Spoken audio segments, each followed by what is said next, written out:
BMW has built some of the greatest performance cars in history. The M3, the M5, the M2, cars that enthusiasts dreamed about. Then BMW released the XM, and instead of becoming the next icon, it became one of the most controversial BMWs ever made. So what went wrong? At first glance, the XM has everything. Over 700 horsepower in its label version, a twin-turbo V8, hybrid technology, a luxurious interior, an aggressive design. On paper, it sounds like the ultimate performance SUV, but cars aren't bought on paper, they're bought with emotion, and that's where the XM starts to struggle. Let's start with the design. Love it or hate it.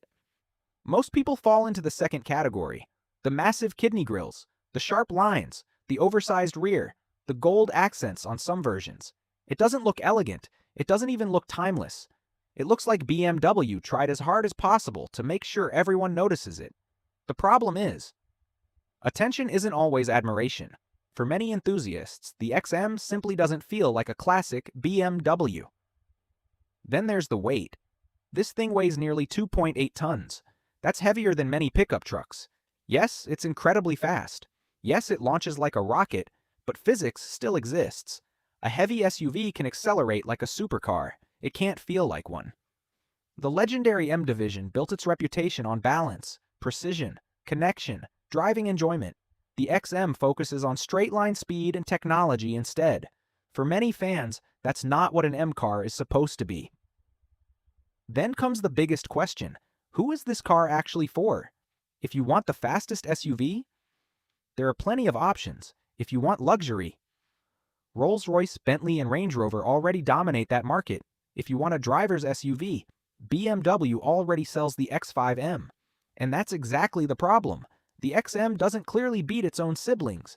Many buyers simply look at an X5 M, save tens of thousands of dollars, and get a vehicle that feels more familiar, more practical, and for many people, even better looking.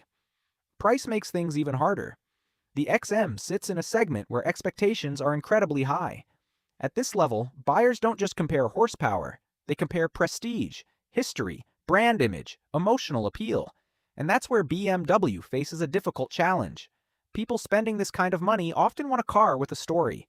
The XM is still trying to create one. To be fair, the XM isn't a bad vehicle. It's incredibly quick. The cabin is beautifully built. The hybrid system delivers astonishing performance. The technology is impressive.